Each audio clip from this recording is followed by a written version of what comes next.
Bom, gente, boa tarde. Para os que são alunos da UFMG, bem-vindos das férias. Para os que não são alunos da UFMG, bem-vindos ao UFMG. Por coincidência, nesse momento, eu sou o chefe do departamento e é uma honra muito grande poder recebê-los aqui. E espero que a Escola de Verão ela esteja sendo uma boa experiência para todos, com muito aprendizado, muita interação. Tá? É uma iniciativa que nós consideramos muito importante e que, inclusive, nós temos algumas ideias de como expandi-la no tipo de formato, de funcionamento, de contexto, etc. Tá? Então, muito obrigado por terem dedicado esse tempo aqui para participarem da Escola de Verão. O tema aqui da minha palestra, ele é um tema quase não técnico, mas ele é técnico no sentido de que, de alguma maneira, ele vai nos impactar a todos na área de computação. E é exatamente essa vertente que eu quero colocar para vocês. Os tópicos que estão ali colocados, a gente vai explicar cada um desses tópicos daqui a pouquinho, eles são tópicos que, em geral, a gente não vê, por exemplo, num curso de computação, de sistemas de informação, matemática computacional ou qualquer outro curso afim. São tópicos que parecem estar distantes da nossa realidade. E um dos meus objetivos aqui hoje é mostrar para vocês que eles estão muito mais próximos que a gente imagina e que, em algum momento, eles vão se tornar determinantes de muito do nosso trabalho. Tá? Eu vou começar aqui só fazendo uma pesquisa rápida aqui, só para eu saber. Da audiência, quantos de vocês estão numa formação, têm uma formação em computação e áreas afins? Levanta a mão, por favor. Tá. Tem uma porcentagem boa. Quantos de vocês estão com uma formação, por exemplo, em administração, ciências econômicas e coisas do gênero? Isso é um indício. Você vê que está começando. Quantos de vocês têm formação, por exemplo, em direito e coisas que têm uma afinidade próxima aqui? Está começando também, tá bom. Saúde, biologia e tal. Importantíssimo. Nós vamos dar vários exemplos aqui da área de saúde. Então, ou seja, eu esqueci alguma área aí? Humanas em geral. Isso, tá bom. Vocês vão ver aqui que, de alguma maneira, espero não ter esquecido nenhuma área, não. Acho que não. Aí tem artes, etc. Engenharia eu considero um pouco de ciências exatas, tá? Mas, assim, a ideia realmente é provocá-los a refletir em relação a isso. Tá? Bom, esse tema ele é um tema muito recente na área, e inicialmente se falava do que era chamado de FAT, que era justiça, rastreabilidade, responsabilidade, transparência, e alguns pesquisadores, recentemente, estenderam essa discussão para ética e para segurança. Na verdade, aqui a gente tem um problema com o português, porque, e eu vou explicar isso para vocês, existem dois conceitos que que em português ambos se traduzem por segurança, que é o safety e o security, tá? Mas que são conceitos diferentes e que, no âmbito de sistemas de computação, mineração de dados, inteligência artificial, eles se misturam. Tá? A segunda coisa que eu quero fazer, logo uma observação aqui para vocês, é o seguinte: eu falo de mineração de dados, mas porque é a minha área. E eu poderia estar falando as mesmas discussões em relação à inteligência artificial.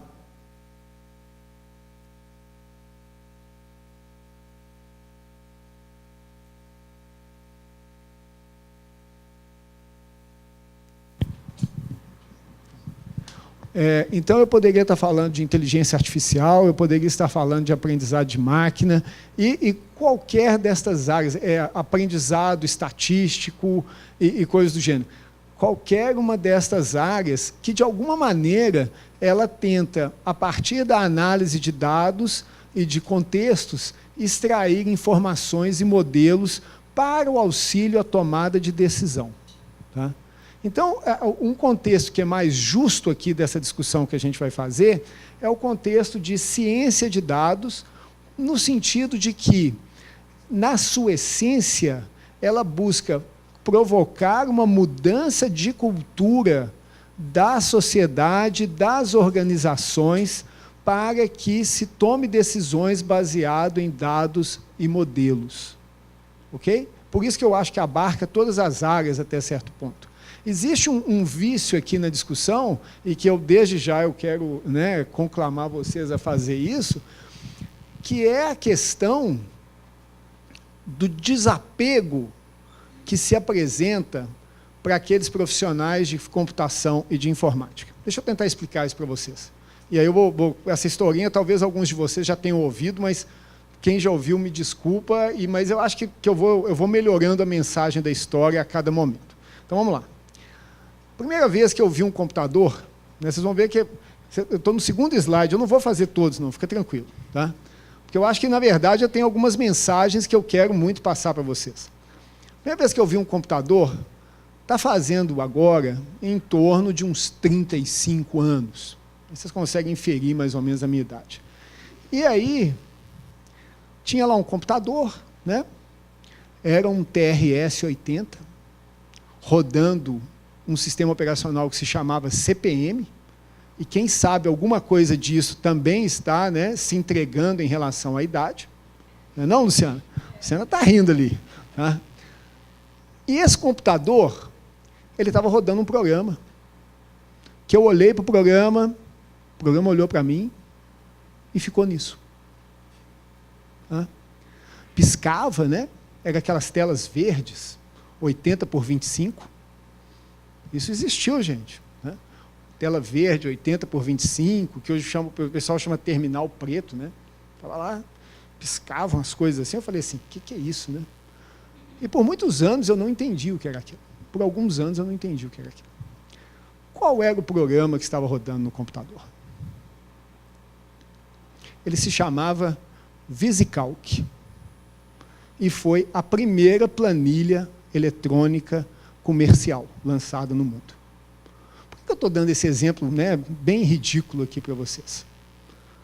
Porque vocês vejam que, daquele momento, 35 anos atrás, onde eu, naquela época, né, recém-nascido, né, uma pessoa né, precoce, não falava, mas já entendia o que era um computador. Né? Então, eu, recém-nascido naquela época, eu faço piadinhas ridículas mesmo, gente. Né? Fiquem tranquilos. Naquela época, eu recém-nascido, né, era um artefato puramente computacional. E aquele artefato puramente computacional, hoje em dia, não pertence sequer à computação mais. É aí que vem meu ponto. Tá? As planilhas, né, porque a planilha ela tem uma coisa muito interessante, que é o seguinte, ela não é uma translação de um conceito que existia. Né? Vou me denunciar de novo. Eu fiz curso de datilografia. Luciana, não está tendo jeito, não. Eu fiz curso de datilografia. Tá? Então, o editor de texto era uma translação da máquina de escrever. Né? Eu tive muita aula no acetato, com projetor, né? Retroprojetor. E aí a gente vem toda a lógica, né, dos slides, das transparências. Eu já mexi muito com arquivo, e aí você tem a base de dados, mas a planilha não. A planilha, ela embute um pensamento computacional. Ela embute uma prática que não existia assim, na mão, né? O povo escrevia no livro lá, tal, somava a coluna, livro caixa, umas coisas assim, tal, mas ela não existia. E aí a lição que é interessante é o seguinte, 35 anos depois, para a computação em larga escala, ela não existe. Ninguém chega para alguém aqui e fala assim, eu quero que você desenvolva uma planilha, mas se você vai, por exemplo, na Face, todo mundo usa planilha. Então, a pergunta que eu me faço hoje é o seguinte, nós, técnicos da computação, maioria nessa sala aqui, O que a gente deveria estar pesquisando, desenvolvendo, preparando, trabalhando, para que fosse o lugar comum de daqui a 35 anos?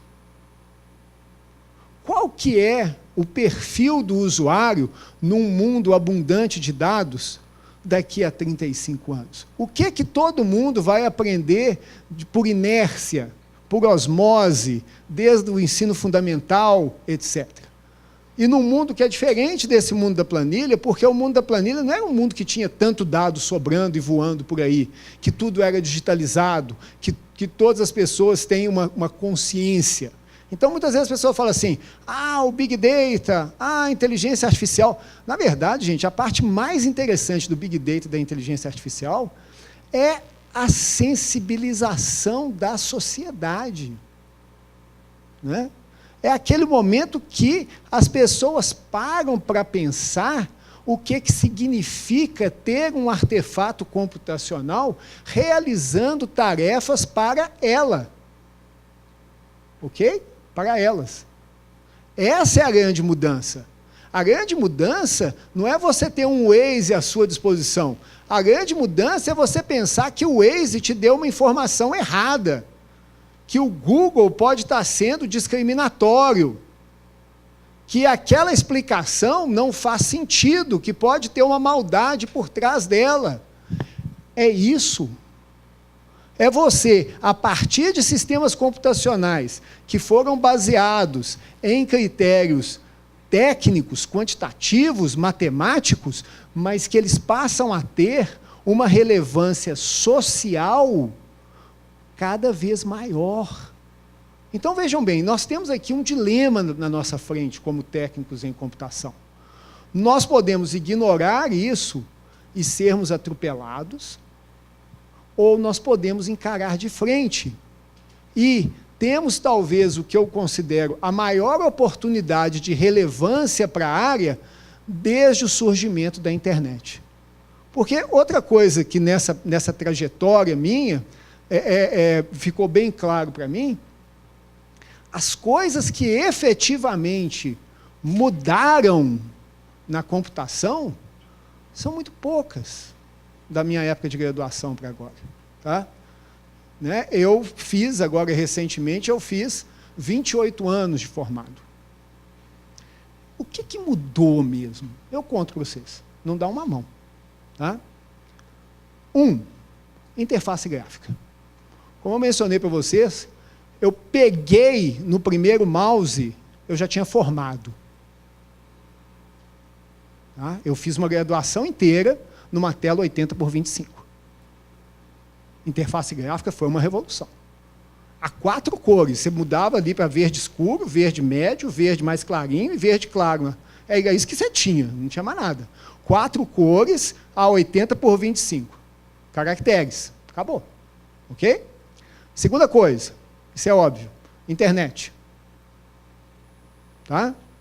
Então, a conectividade. Eu criei o meu e-mail do DCC aqui, eu estava no mestrado, e eu era um pioneiro. Não sei se vocês prestaram atenção que fez 22 anos, está fazendo 22 anos, que surgiu a internet comercial no Brasil.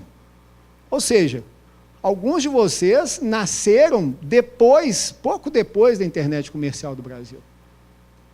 Okay? E alguns pouco antes. E o terceiro aspecto é mobilidade. Celular. O resto é o resto, gente. O resto não teve mudança. Não teve uma mudança de paradigma. Por exemplo, vamos pegar o que é uma mudança de paradigma que vai mudar a essência. Se algum dia a tal da computação quântica efetivamente acontecer. Aí você vai ter uma mudança profunda. Você vai mudar a forma como os computadores funcionam. Você tem um computador biológico, você vai mudar a forma como os computadores funcionam. Mas, no mais, é só incremental.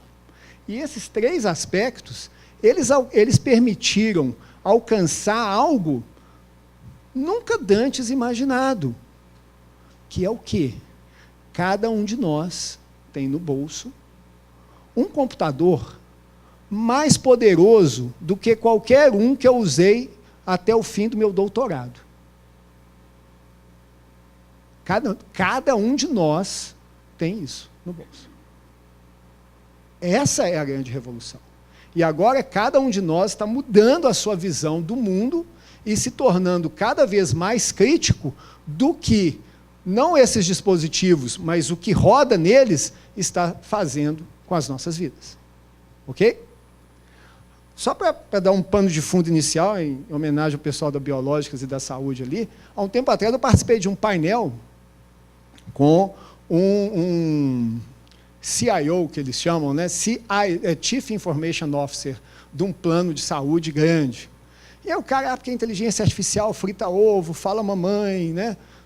Diz, fala as coisas. Aí eu cheguei para ele e falei assim, mas vem cá, deixa eu te fazer uma pergunta. Você está dizendo que você vai usar a inteligência artificial, que ela é muito importante, etc, etc, etc. Mas me diz o que você faria, tá, com um paciente, um cliente, né, que é um nome meio esquisito para uma pessoa que está doente, precisando de um plano de saúde, com um cliente ao telefone, que está pedindo autorização para um exame caro, e o seu sistema de inteligência artificial te responder assim, autoriza não, porque ele vai morrer em 30 dias. O que você vai fazer com isso? Como é que você vai lidar com esse tipo de coisa? Então, vocês vejam que nós temos à nossa frente uma série de questões profundas que vão, muitas vezes, contra a própria essência humana. E o ponto que eu quero, a grande conclusão que eu quero que vocês cheguem aqui é o seguinte, eu não vejo isso como problema, eu vejo isso como oportunidade. Basicamente, os sistemas computacionais como nós conhecemos hoje, eles vão ter que ser todos refeitos. Tudo. E eu vou tentar explicar isso para vocês por quê. E aí é que está a oportunidade. Então, vamos falar desses 5 tópicos aqui. Qual que é o nosso contexto? Nosso contexto é o contexto, como mencionei, mineração, inteligência artificial, machine learning, e que é o quê? Você tem um conjunto de dados, que aqui vem uma premissa fundamental, gente. Vejam bem. Não existe, eu não conheço, se alguém conhecer me avisa, tá? Eu não conheço nenhum fabricante de bola de cristal. Daquelas que você passa a mão assim e vê o futuro e tal. Não conheço. Tá? Tudo que se fala em termos de inteligência artificial, mineração de dados, se baseia numa premissa clássica. O passado tem que se repetir no futuro. E você aprende com o passado e extrapola para o futuro. Você quer falar alguma coisa? Não? Tá. Para ver que ele discorda. Pô. Eu falei, na premissa clássica, ele levanta a mão, vai ver que ele conhece uma bola de cristal. Eu não conheço, não. Então, ou seja, o passado vai se repetir no futuro. Isso está representado nesse diagrama. Né? Eu tenho dados que eu conheço, que eu confio, etc. Com isso, eu vou, a partir de uma modelagem de um algoritmo, eu vou criar um modelo, eu recebi um dado desconhecido, mastigo ele e gero alguma coisa. Tá? Mas não tem segredo, gente. Tá? Ontem, um professor da direito falou assim, mas você não acha... Foi ontem isso, o cara me ligou para falar isso. E eu dirigindo, engarrafado, e o cara falando assim, eu engarrafado por uma rota errada que o Waze me deu, tá? Porque ele é atrasado aqui em Belo Horizonte, né? Tem pouco usuário, ele não é inteligente, ele me mandou para uma rota, enquanto eu estava indo para a rota, engarrafou e eu fiquei lá engarrafado. Tá? Aí ele virou para mim e falou assim, você não acha que a inteligência artificial é uma nova entidade? Eu falei assim, você pirou, meu filho? Você tem certeza? Eu falei assim, é uma entidade, fulano falou isso. Eu falei assim, é um doido. Né? Completamente. Né? Falei assim, não, eu não concordo, porque é um artefato computacional determinista. Queira ou não, ele aprendeu, né, de acordo com um conjunto de regras e pressupostos dados previamente. Então, você não pode dizer que aquilo é uma inteligência... Eu discuto muito com esse pessoal que fala assim, existe a inteligência generalizada. Gente, a gente não tem inteligência generalizada nem aqui. Vocês acreditam realmente que um computador vai conseguir fazer isso? Pelo amor de Deus, gente. A história da carochinha, pô. Mas vamos lá. Ok? Então vamos. Vocês vejam que eu sou... Não, eu quero discutir, tá? Eu vou falar de justiça. Né? Aí tem uns casos clássicos aqui, só para situar vocês. Então, o que é justiça? Justiça é que você dá garantias que o modelo não vai produzir decisões enviesadas. Ninguém sabe direito o que é justiça, nem a própria justiça tem certeza do que é justiça. Então a gente também não. Tá? Mas tem alguns casos que claramente são injustos. E um caso que ficou famoso foi esse aí, né? Nos Estados Unidos o pessoal tem um programinha lá que chama Compass, que ele prevê reincidência criminal. E aí os caras mostraram, estatisticamente, que esse programa era racista. Tá? E aí? Né? Tem um trabalho anterior nosso aqui que a gente mostrou também que o Google é racista. Aí, deixa eu ver aqui qual é o próximo slide. Não, peraí. Não. Então, deixa eu terminar isso aqui. Como é que a gente mostrou isso? Aí você aborda a empresa e fala assim, você é racista. A empresa vira e fala assim, eu não, o mundo é racista. O exemplo que a gente dava lá era o quê? A gente fazia duas consultas nesses buscadores de imagem. O Bing é racista também, tá? Não podia deixar de falar isso. Então, você põe lá uma consulta assim, mulher feia, e aí você põe uma outra consulta assim, mulher bonita. E mulher bonita é estereotipado. Branca, 20 a 30 anos, cabelo liso, meio loura, aquela cara de modelo, né, da Victoria's Secret. E já o conceito mulher feia é bem mais democrático. Tá? Gente, eu sou da época do politicamente incorreto, me desculpe, mas assim, não é que eu estou... Mas assim, não, e o mais interessante é o seguinte, você fala assim, mas isso é no Brasil. Não, na África também. Na Ásia também. Aí você vai no Google e fala assim, e aí, gente? Fala assim, o mundo é assim.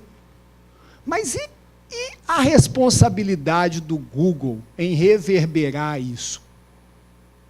A mensagem subliminar que ele traz, de que toda vez que alguém fizer uma consulta por mulher bonita, ele mostra um estereótipo.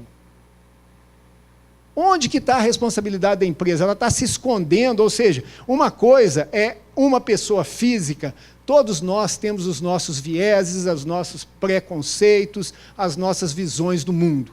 Uma coisa sou eu, e aí quando eu falo, você fala assim, esse cara é racista.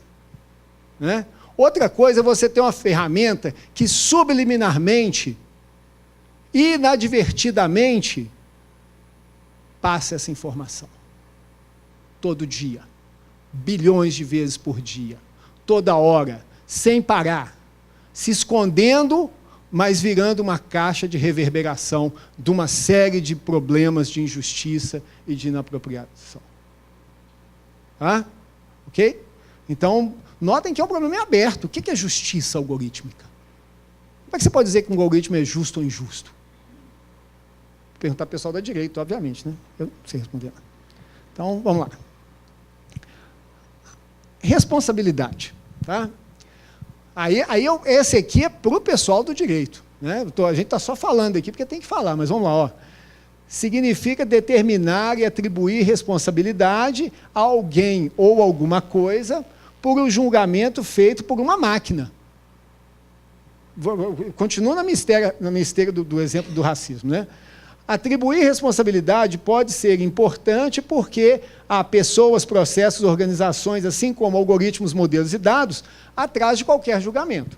Então, deixa eu ver, acho que eu tenho um exemplinho aqui. Vou dar um exemplo, só para vocês terem uma ideia como é que a situação é pastosa. Tá? Você botou um anúncio no Google. Esse aqui é o exemplo sexista. Né? Você botou um anúncio no Google para empregos de alta remuneração. E aí, quando você foi ver a resposta lá, você viu que o anúncio foi mostrado mais para homens do que para mulheres. Aí, obviamente, houve a chadeira. Né? E aí a pergunta é, quem é o culpado? Porque quando você tem um modelo, vamos dizer, entre aspas, democrático, vamos voltar assim, o que é um anúncio no mundo normal. Você põe um outdoor, todo mundo que passa ali vê o anúncio. Você põe num jornal, todo mundo que passa ali vê o anúncio. Mas o Google não, você está no seu navegador, chega um anúncio. Vamos ver, de quem que é a culpa? Bom, primeira culpa, falar assim, o anunciante pediu isso. Se ele pediu, ele está discriminando. Tá? Ele não vai pedir isso porque ele é bobo. O Google é sexista. Eu achei lá um código, if anúncio de salário alto, mostra mais para homem. Tá? Tá lá, tá no programa. Calma que nós vamos chegar, é mais complicado que isso, né? Olha aqui, homens e mulheres respondem diferentemente aos anúncios e o algoritmo do Google se adapta a essa diferença. Tá? Ou seja, ele aprendeu que os homens são mais prováveis de clicar do que as mulheres, então, como ele ganha por clique, ele vai mostrar mais para os homens. Agora o negócio ficou muito viável na cabeça de vocês. Né? Falou assim, realmente, pode ser, tal. Aí você imagina você sentado assim, o cara, sexista, e falou assim, não, eu só estava maximizando o lucro, tal, não sei o quê, né? Queria aumentar a receita, então, cai lá. Deixa comigo que eu volto aqui. Maior competição existe para anúncios para mulheres, causando o anunciante para ter menos anúncios para as mulheres. Problema de mercado. Né? Ele pagou uma cota, né? E aí, mulher, né? Agora vou começar a falar as bobagens aqui, tem mais uma tendência a ler anúncios e comprar, né? Então, vamos anunciar para as mulheres. Né? Ok? Alguém atacou o sistema. Sempre tem isso, né? O cara atacou, né? O movimento Machão Mineiro entrou em ação, né? Com a sua brigada, né? De garantia dos altos salários masculinos. E atacou o sistema. Vocês acham que isso é brincadeira? Tem um relatório aí do Waze que os caras forjaram engarrafamento para mudar a rota e todo mundo passar na porta das lojas deles. Está mais perto do que a gente imagina. Tá? Alguma coisa que eu não pensei, obviamente que vai ser ela também, né? E a combinação. Qual que é o problema, gente? Qual que é o grande problema aqui? O grande problema, e que também ataca a questão de justiça, é que quando você faz um algoritmo, que é aquela história do programador que foi ali assediado, você vai otimizar alguma coisa. Lucro, taxa de acerto. Agora, eu não conheço ninguém que propôs um algoritmo, e nem tem livros, etc. Você já viu alguma coisa disso, Marisa? O algoritmo fala assim, você tem que garantir justiça no seu algoritmo. Tem isso não, gente. O que é justiça? A gente não sabe. O que é responsabilidade? A gente também não sabe. Viram o tamanho do horizonte aberto aqui? Então, o problema na raiz aqui é que tudo que foi feito nessa área, ele tem métricas que eu vou chamar de desumanas. São coisas desumanas. Você vai maximizar a acurácia, você vai maximizar a revocação, você vai maximizar a precisão, ou até mais desumanas ainda, você vai maximizar o lucro, né? Você vai maximizar não sei o quê. E os aspectos daquela sociedade que está recebendo aquele algoritmo? Porque ninguém pensou. Para quê? Ok? Viram onde é que está o problema? O problema está no âmago ali. O problema é que nenhum desses sistemas que a gente usa, ele pensa nesses aspectos, por exemplo, que eu estou falando com vocês. Ali é que está o dilema todo. Né? Vamos continuar a nossa jornada aqui. Eu espero fazer vocês chorar nos próximos 20 minutos. Vamos lá. Transparência. Esse é um tema complicadíssimo, mas é um dos mais fascinantes. Tá? Ele é um dos mais fascinantes, vocês já vão entender por quê. Transparência, slide 8 ainda, hein? Tô poderoso aqui.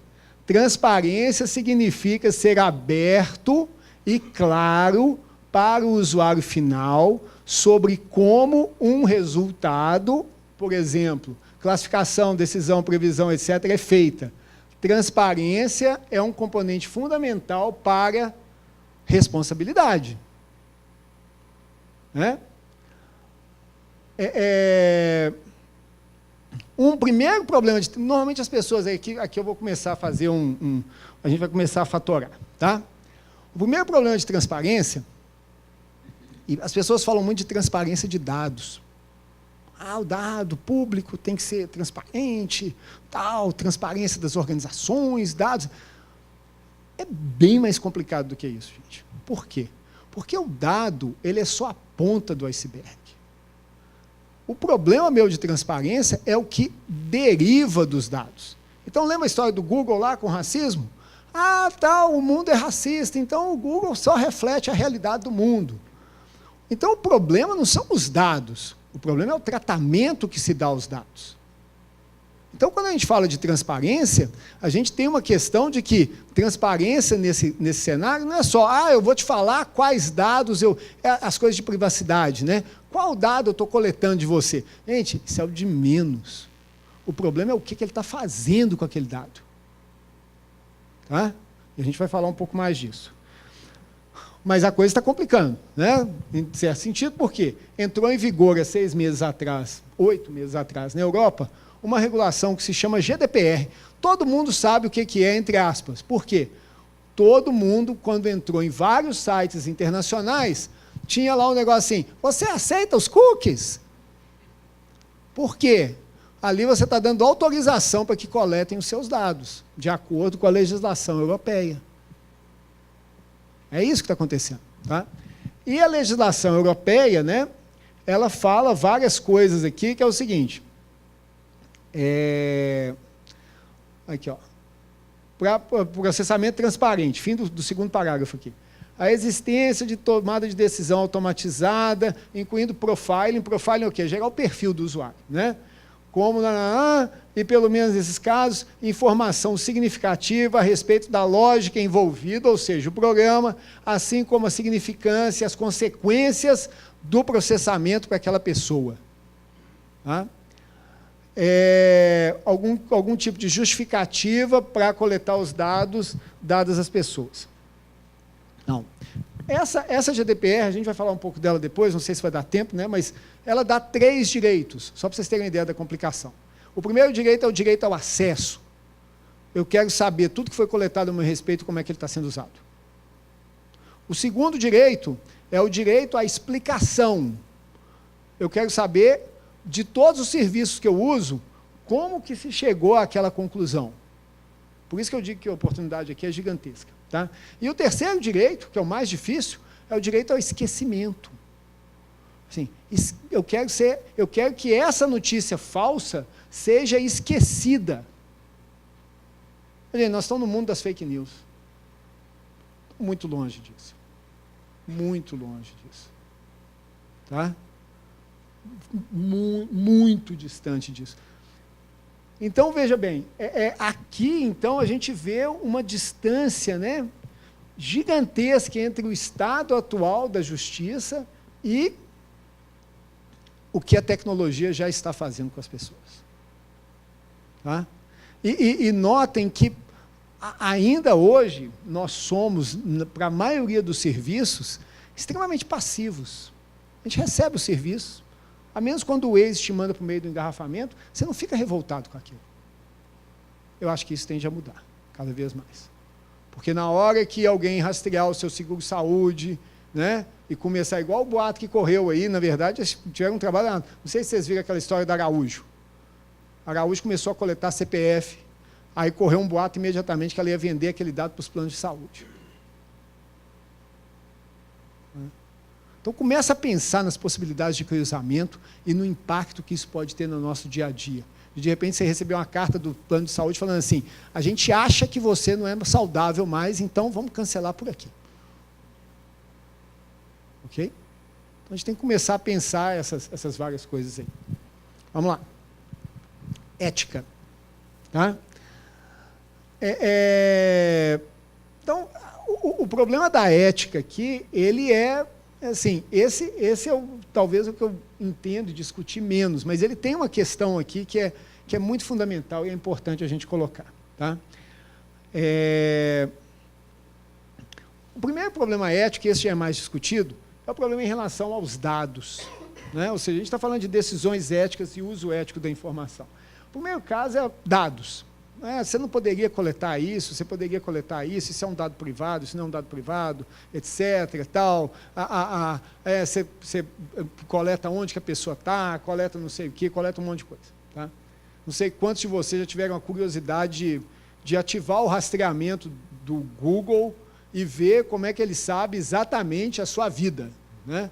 E aí ele começa a te sugerir, olha, se você sair agora, você vai chegar na hora na sua casa.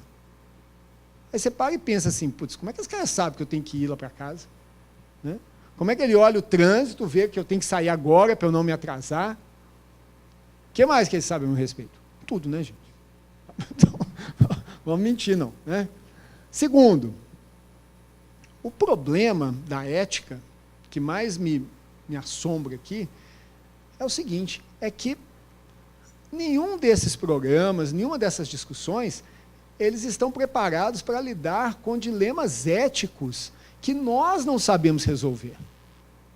Tem um programinha, eu já vi no YouTube, se vocês colocarem aquele negócio Trolley Car Problem, tem um reality show, que é um cara que vem descendo num bondinho, e aí ele tem que tomar uma decisão, se ele mata 5 ou mata uma velhinha, se ele atropela a criança ou atropela não sei o quê, e dá aquela...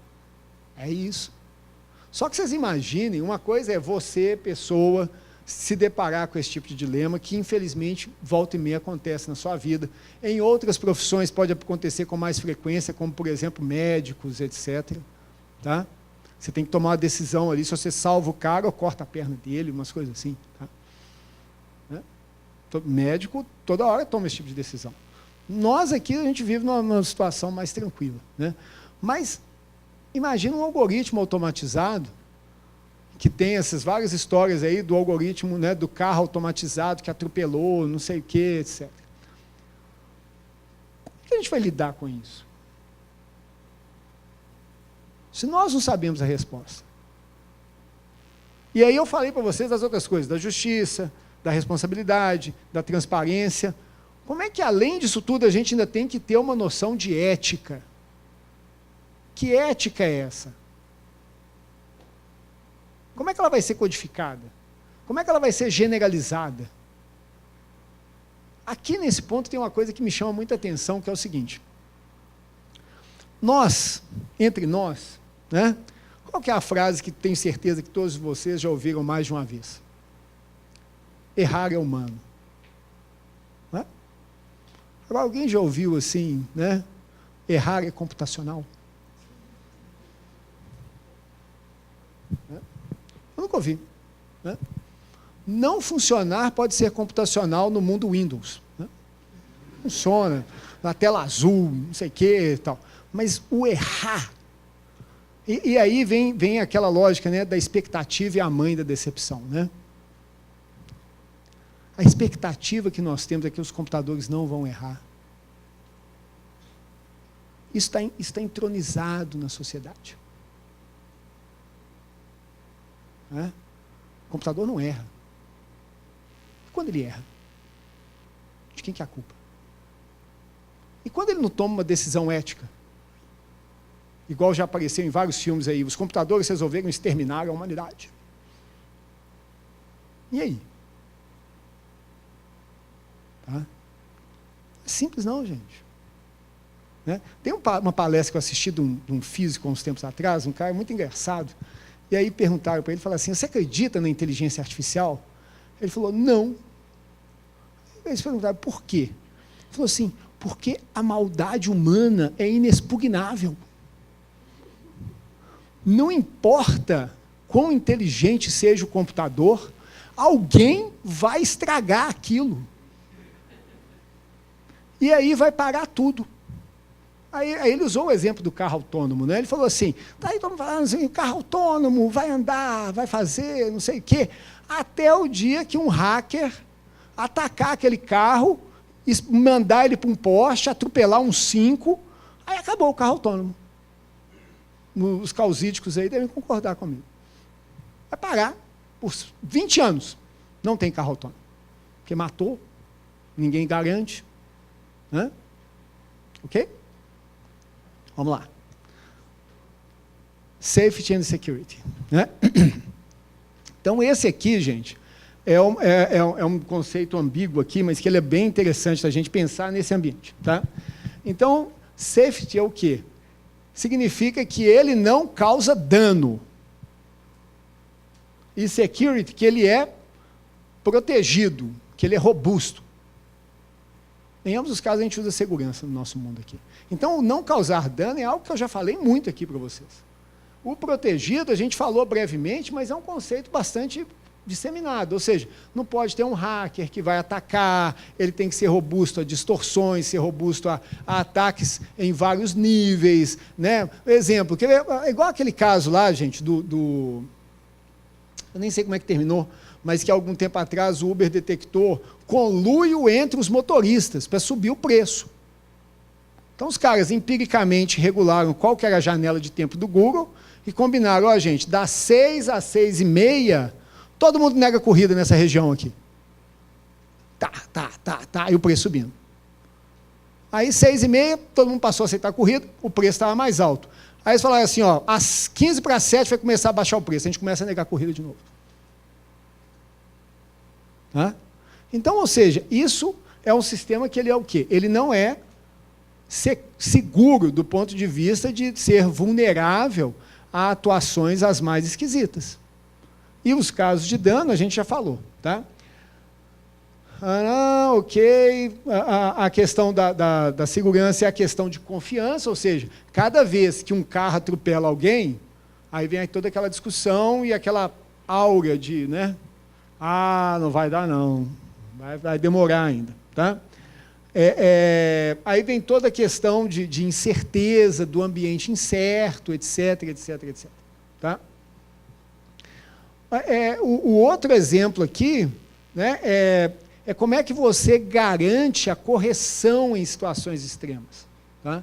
Então, como é que você garante, dado o conjunto de treinamento, que aquele carro não vai chapar no guardrail ali, num poste ou alguma coisa assim? Que não é verdade. Por exemplo, um dos primeiros casos fatais desses veículos autônomos foi um cara lá que entrou a seco num caminhão. Por quê? Porque era um caminhão, o sensor passou por baixo do caminhão, o sensor de visão confundiu com o fundo, e ele achou que não tinha nada. O disco tinha 5 MB, o disquete 360K, o Luciano cada vez mais preocupado. Fazer isso. Né? Então, você imagina o seguinte, na época que o sistema de controle de estoque não dava histórico de estoque, ele dava posição de estoque. Né? Então, nós temos uma quantidade gigantesca de sistemas que não foram feitos para serem utilizados como forma de inteligência. Ninguém sabe quem escreveu o dado lá. Ninguém sabe qual a qualidade daquele dado.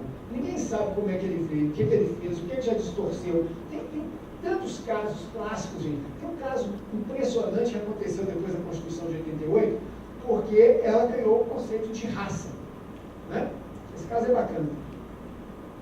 E aí, né, ou seja, quais são as raças? Né? Branco, negro, pardo, índio.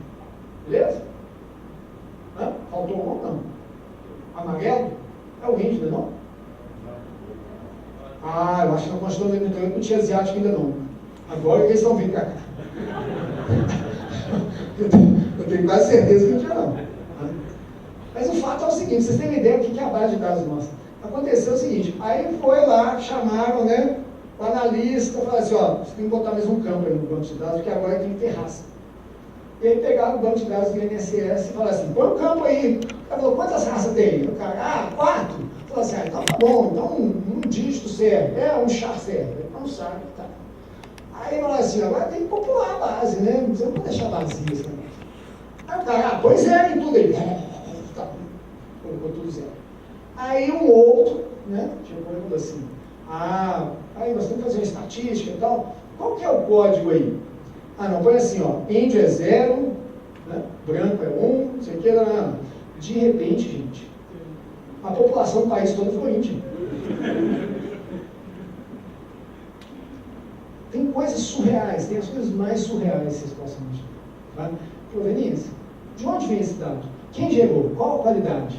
Como é que isso impacta o algoritmo? Ninguém sabe. Caos total. Auditabilidade. Olha aí. Acabou de morrer, né? Modelos, algoritmos, dados, decisões devem ser registrados de tal forma que eles possam ser auditados quando o dano pode ter acontecido. Imagina o seguinte, gente.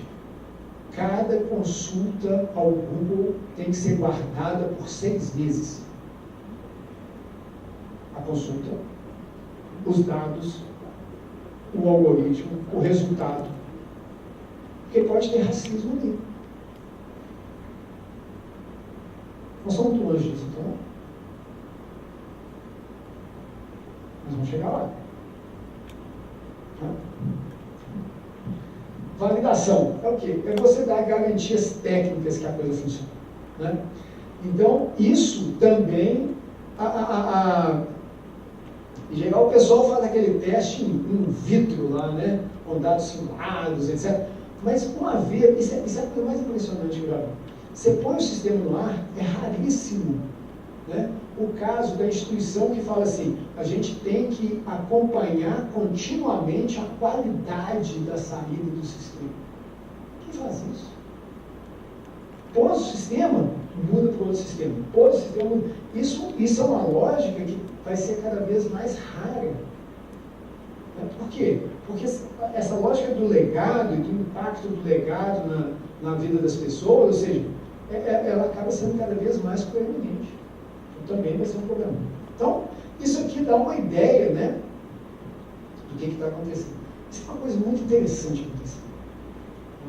Que é a segunda mensagem, a terceira aqui que eu quero dar para vocês.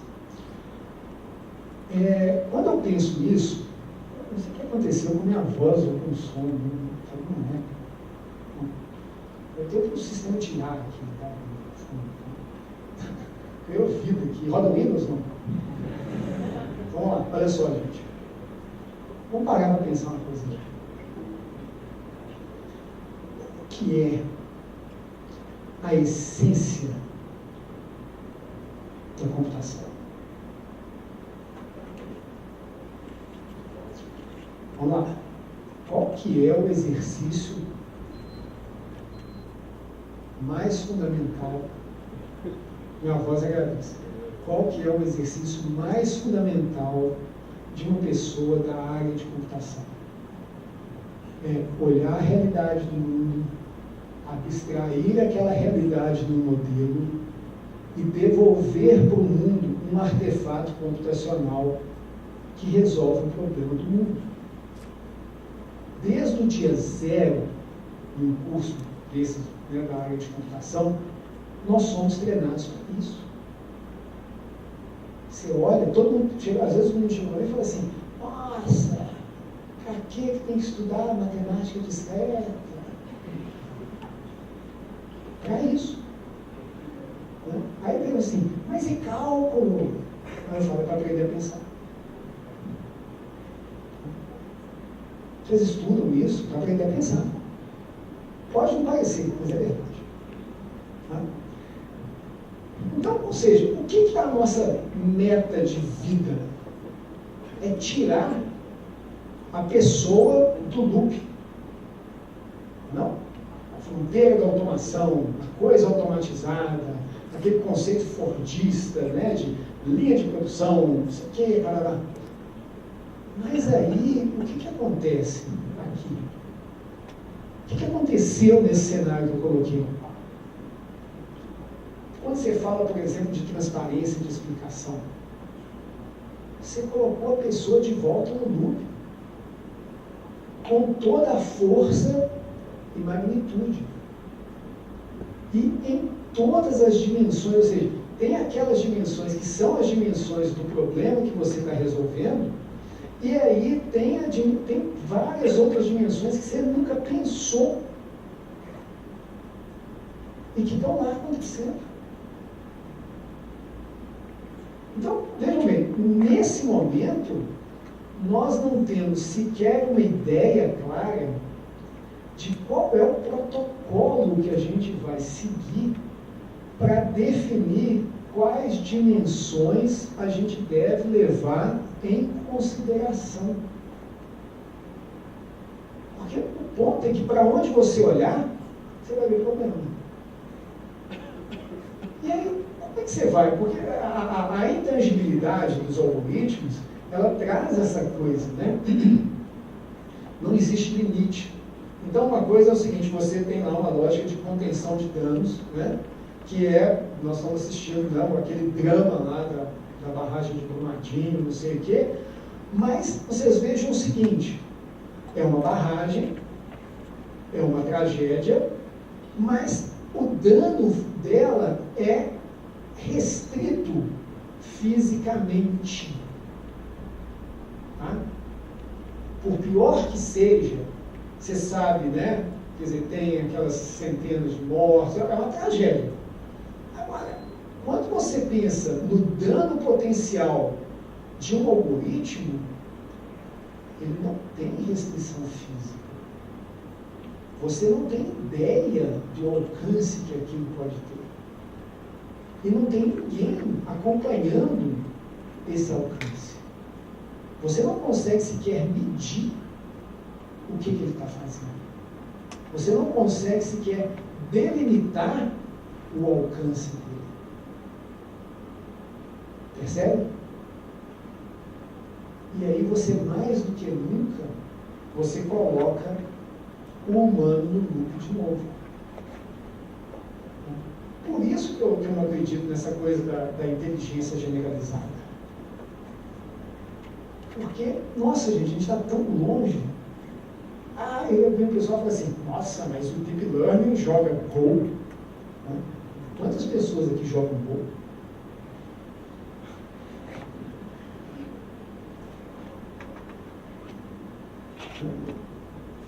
Não me parece realmente a coisa mais bacana de brincar.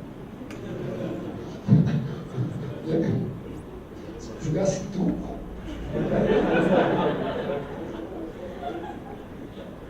Aí eu acredito mais. Porque eu não sei jogar truco. Aí eu vou respeitar. Eu não sei jogar outro. Por que o truco? Porque a dissimulação, a ironia, o blefe. Imagina que o computador fazendo cara torta. Ai, cara. Pensa, gente. Isso daria um excelente projeto. Né? Truco computacional. Né? Você para e pensa nisso. Né? Imagina, então vamos pegar um outro cenário aqui, que afim a essa discussão toda, né? Aquele jogo do tribunal, do advogado que vai, que volta, que não sei o quê. Imagina um computador fazendo aquilo. Tem, gente. Tem jeito, tá bom. Então, aí esse mesmo cara da entidade virou para mim e falou assim, mas a neurociência avançou. Eu falei assim, e daí, né? E chegou onde? Você já consegue fazer um cérebro? Qual que é a receita?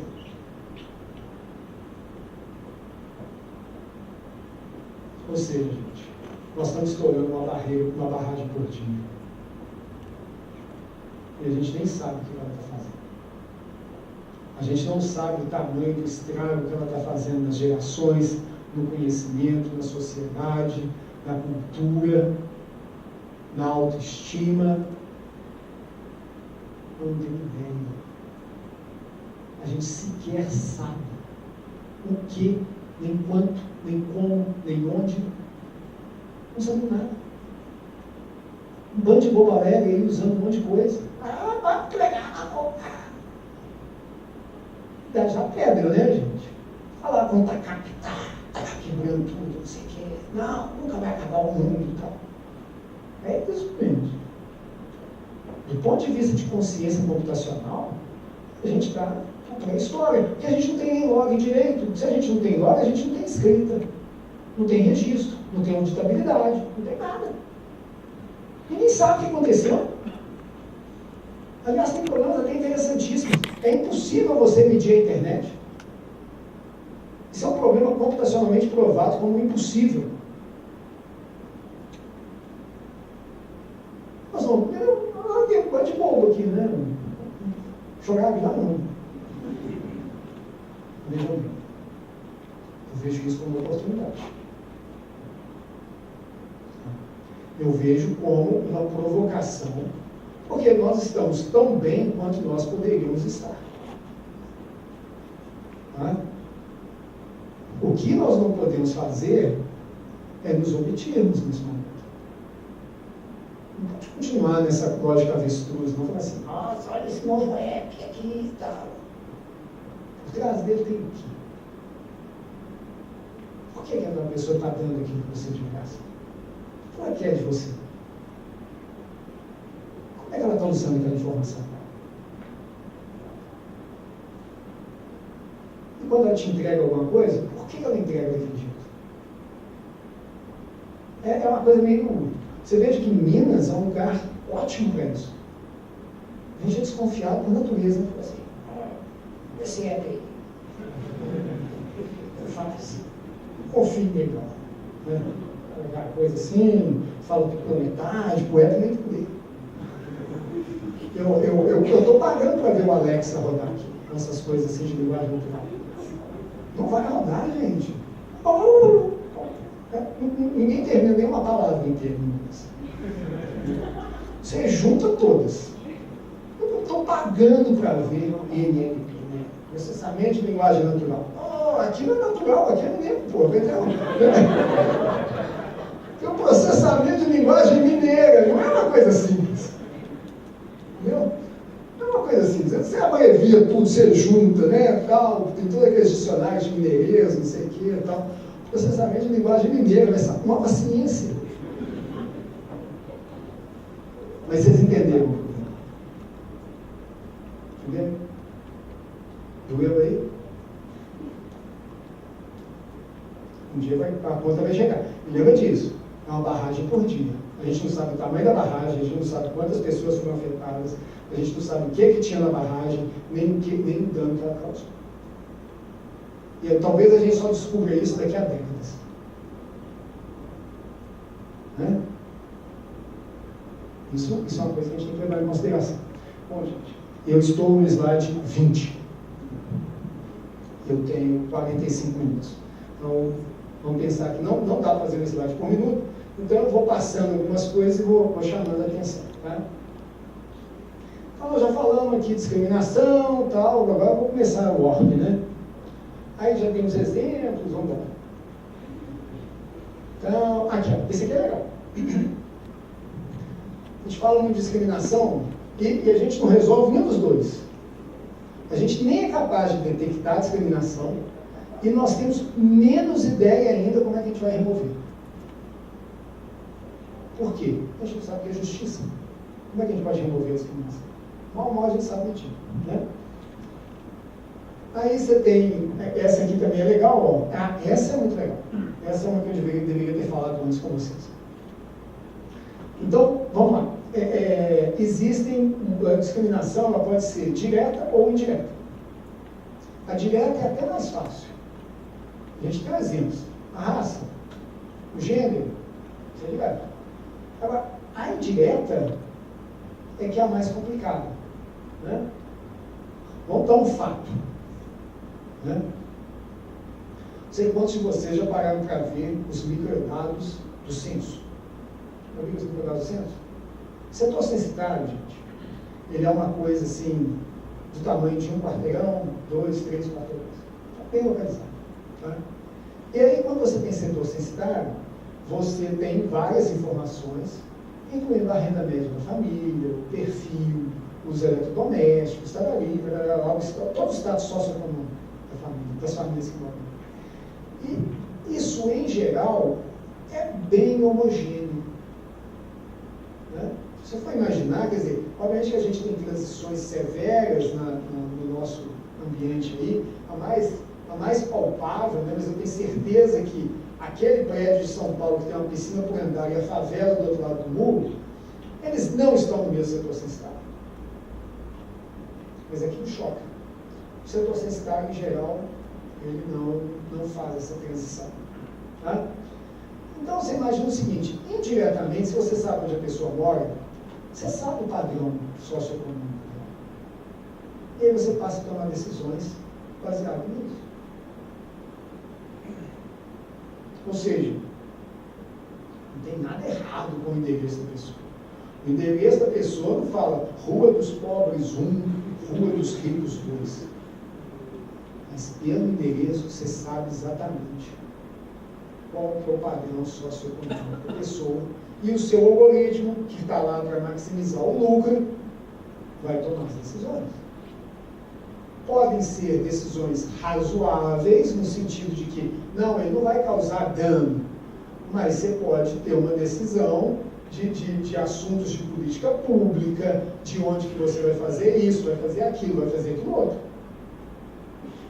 E o algoritmo é o mesmo. Porque, no fim das contas, todo mundo está usando o scikit dela, que maximiza uma métrica. Tá? Ok? Bom. Aí tem dois conceitos clássicos aqui que vocês vão ver nos trabalhos, que é o que eles chamam de tratamento desigual e impacto desigual. Então, o que é o tratamento desigual? O que a gente falou. Né? Você tem a ideia de discriminar de alguma forma, para o bem ou para o mal. Né? E aí, você, por exemplo, uma estratégia simples nesse caso aqui, é você não usar os chamados atributos protegidos. Então, tem uma discussão muito em torno dos atributos protegidos, que não necessariamente é efetiva, como a gente acabou de ver, no sentido de que, se você esconde, né, raça, gênero, idade, socioeconômico, aí você esconde tudo do cara, o que acontece? Você não dá sugestão nenhuma para ele. Tem uma história muito engraçada que aconteceu uma vez, essa eu nunca contei, mas ela mostra bem isso. Né? Teve uma época, isso tem uns 20 anos mais ou menos, lá na época da bolha do comércio eletrônico, que a gente foi fazer um recomendador. Uma prática bem dessas, assim, né? Então, você entrava lá, falava umas coisas lá, perguntava, né? Não, o que você gosta, o que você não gosta, o que você faz, o que você não faz, não sei o quê. E aí, no fim, ele chamava Aladdin, né? Aí, no fim das contas, ele te recomendava um presente para aquela pessoa. Né? Eu não me pergunto por quê, né? Algum aluno colocou um cavalo entre os recomendados. E aí, lá pelas tantas, apareceu um usuário falando assim, eu estou aqui pensando até agora, como é que eu vou colocar um cavalo na minha varanda? Então é isso. Né? Ou seja, a gente não tinha informação suficiente, a gente saiu, e além de ver a criatividade do aluno de botar um cavalo como item de recomendação, e isso foi embora. Né? E ele vai falar assim, mudou muito hoje em dia. Não mudou muito. Não. E aí tem um impacto, né, desigual aí, que é o quê? Que você não tem a intenção, mas ele acontece. A gente também falou de alguns casos desses. E aí, nesse caso, você olha para o resultado, e não necessariamente a entrada. E é isso que a gente vai tentar fazer um paralelo aqui, né? Que na verdade, quando você fala de justiça, você tem que olhar tudo. Não adianta eu chegar e falar assim, os dados são, gastei uma baba de dinheiro aqui, sanitizei os dados todos, os dados são perfeitos. Nada garante. Fiz uma medida aqui protetiva que eu garanto que estatisticamente os meus dados de saída são ótimos. Nada garante. De novo, como eu falei para vocês, o conceito de justiça é bem mais amplo. Vamos lá. Aí estou falando aqui, né, beleza. Esse aqui é um caso clássico também. Análise de crédito é um dos programas mais antigos aí que é trabalhado. Né? E ele é um caso clássico do passado se repete no futuro. Como é que a companhia de seguro de carro sabe que tem que cobrar mais de menos de 25 anos? De quem tem menos de 25 anos? Simples. Isola as estatísticas de acidente. Tá? Então ele fala assim, abaixo de 25 anos, a probabilidade desse cara bater é muito maior do que acima de 25 anos. Por várias razões. Tá? Não vou entrar no mérito. Mas aí o que acontece? Tem um problema que acontece, que é uma bola de neve. Então, por alguma razão, o Joe tem menos de 25 anos, aí esse cara não vai pagar o financiamento. Como ele não vai pagar o financiamento, para eu dar o financiamento para ele, eu subo os juros. Quando eu subo os juros, o que acontece? A probabilidade de ele não pagar aumenta. Aí ele não paga de novo, eu aumento de novo. O resultado é que em algum momento ele vai ser completamente discriminado pelo sistema. Viu? E aí você pode imaginar dezenas de cenários parecidos. Por quê? Porque tem uma coisa, gente, que é pouquíssimo estudada, e é um dos desafios maiores que eu vejo, que é o que eu chamo de efeito feedback. A gente já fez vários experimentos com redes sociais, etc. e tal, né, observatório da dengue, observatório disso, observatório daquilo, mas o grande dilema que a gente nunca parou para pensar foi o seguinte: uma vez que as pessoas percebam que estão sendo monitoradas e que ações estejam sendo tomadas a partir do monitoramento, como que elas vão se comportar? Vamos pegar um caso que é bem mais contemporâneo. Todas as empresas de recrutamento andam perseguindo os candidatos em redes sociais. Todas elas. É minha pergunta: você vai mudar o seu perfil de uso de redes sociais? Ou não? Aí eu vou contar o que está acontecendo com a geração dos meninos. Eu tenho 2 adolescentes em casa. Eles têm múltiplos perfis. Então, eles têm um perfil bem comportado e extremamente entediante. Temos vários perfis alternativos. Olha a geração que a gente está criando, gente. Acho que esses meninos vão chegar. E no dia que eles não puderem mais ter personalidades alternativas, eles vão fazer.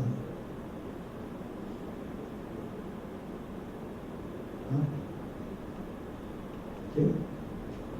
Então, tá aí. Já falei. Esse aqui é bacana demais. Esse é a casca de banana técnica mais clássica que existe. Tá? Todo algoritmo, gente, todo algoritmo, ele se baseia em um conjunto de premissas. Sem exceção. Varia de um algoritmo para outro. Né? O caso mais clássico e badalado é o seguinte: os dados seguem uma distribuição normal. Aquela do sino, né? E quando não segue? Sei lá, vai dar errado. Então, veja o seguinte: você constrói o sistema, aquele problema da validação do teste, né? Você constrói o sistema, aquele sistema vai sendo utilizado e não necessariamente as premissas que eram originárias do sistema, elas se aplicam mais. Na verdade, gente, eu publiquei um artigo em 99 que aconteceu um cenário desse. O que aconteceu em 99? Vários de vocês não eram nem nascidos, talvez. Houve uma grande desvalorização do dólar. O dólar passou de 1 para 1,60. Né? E naquela época já tinha Amazon. E ela já vendia muito no Brasil. Tá? E aí o que aconteceu? A gente acompanhava isso por metabuscadores. Então a gente tinha os dados do metabuscador. E aí imagina o cara lá da Amazon, né? Que de um dia para o outro a taxa de conversão dele baixou de 25 para 5. Porque o dólar foi de 1 para 1,60. Então muita coisa que valia a pena você comprar na Amazon parou de valer a pena. Aí você está lá sentadinho e fala assim: não, o Brasil não compra mais na Amazon. Se você não olhar por fora no contexto econômico, obviamente que nesse caso é muito fácil de detectar, você não vai entender aquele fenômeno. E se você tiver vários fenômenos ao mesmo tempo confundindo? Tá? Aí é que entra a segunda parte daquela discussão minha da bola de cristal, gente. Eu não só acredito na bola de cristal, como eu realmente, e aí eu dar uma mensagem técnica que a gente vai conseguir aprofundar aqui agora, o uso de algoritmos de mineração de dados e machine learning não é um jogo.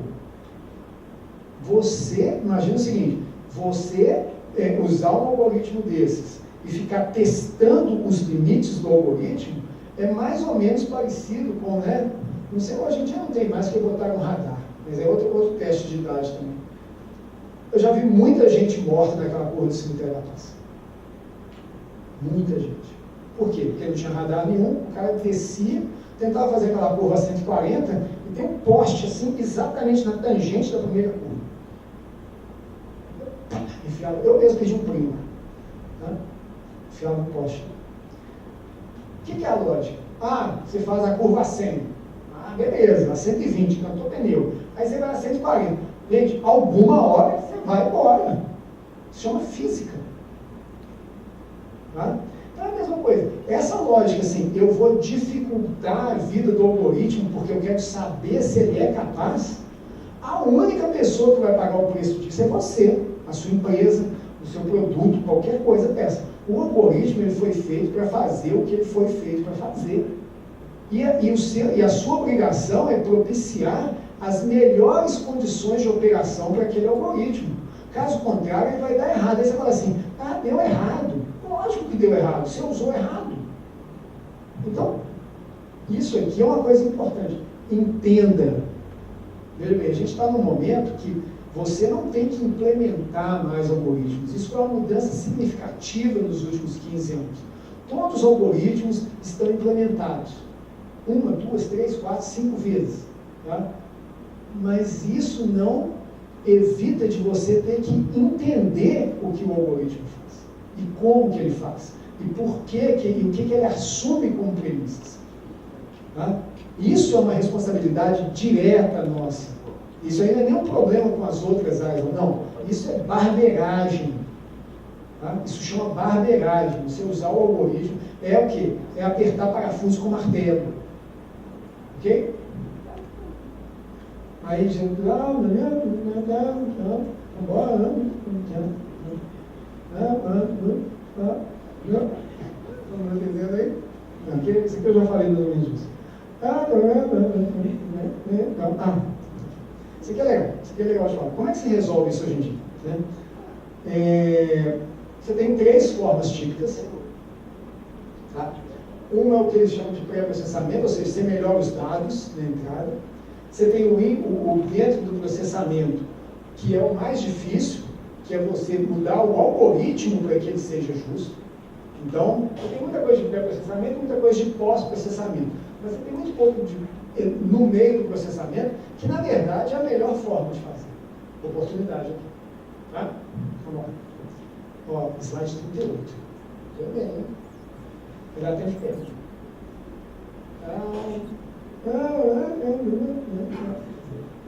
Bom, aí agora eu vou falar um pouco de transparência, que é outro tema assim, que eu acho bem legal. Tá? E por incompetência, eu não vou falar mais de ética e nem de segurança. Mas eu considero muito relevante, é incompetência. Então, vamos lá. O que tem no meio do programa aqui, gente? Usando aquela velha discussão da expectativa e a mãe da decepção,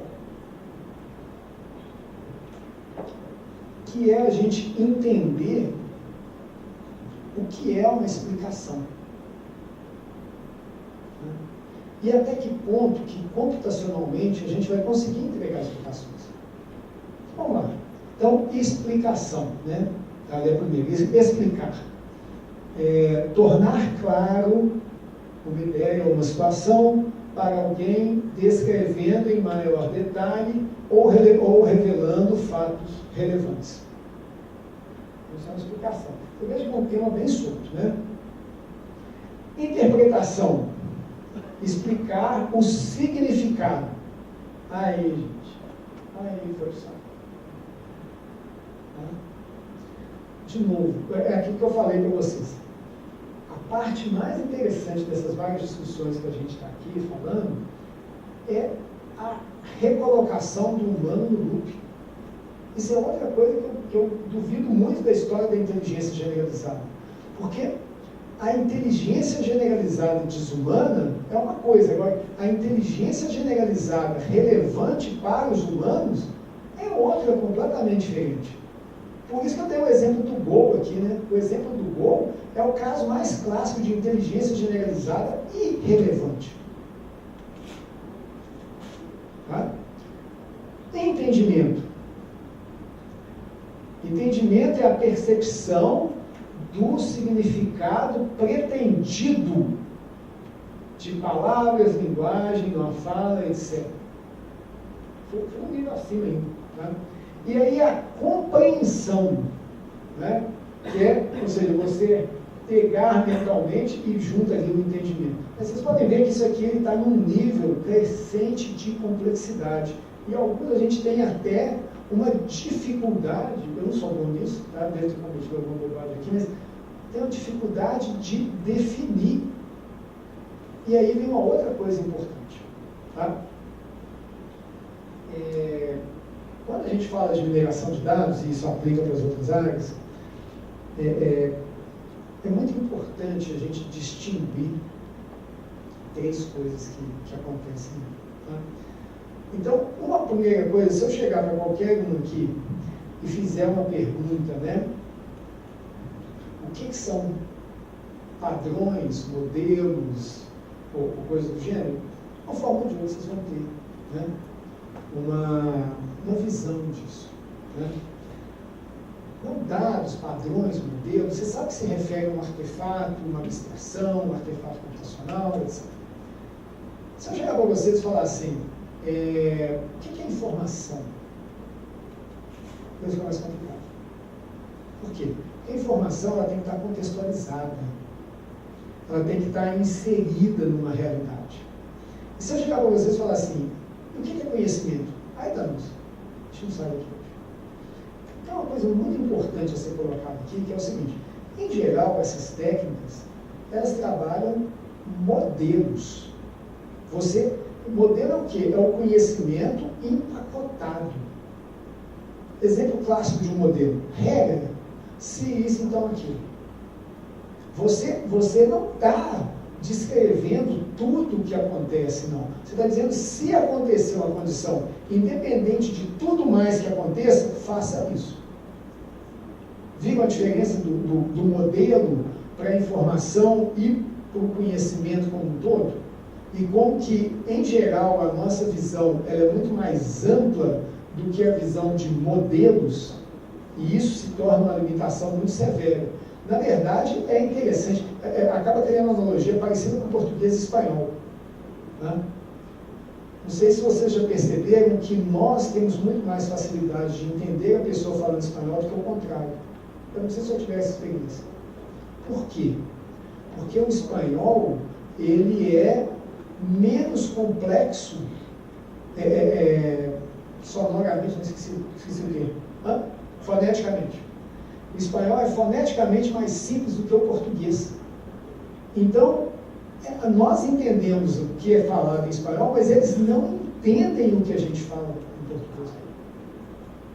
É mais ou menos a mesma coisa. Tá?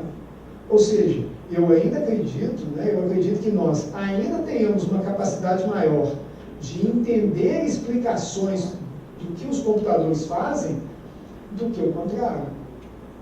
Eu acho que está muito longe ainda. De ter toda a visão de contexto. São coisas, assim, fundamentalmente diferentes, mas eu acho que ainda está, a distância ainda é grande aí.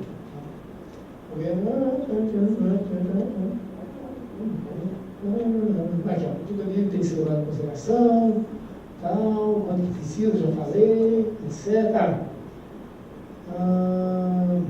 Aqui, ó, esse aqui é um caso, isso eu tenho que falar com vocês, que isso é muito importante. Existe um conceito. Vou dar dois exemplos, vou dar esse exemplo aqui, os dois na área de saúde, porque são exemplos que é mais fácil de entender.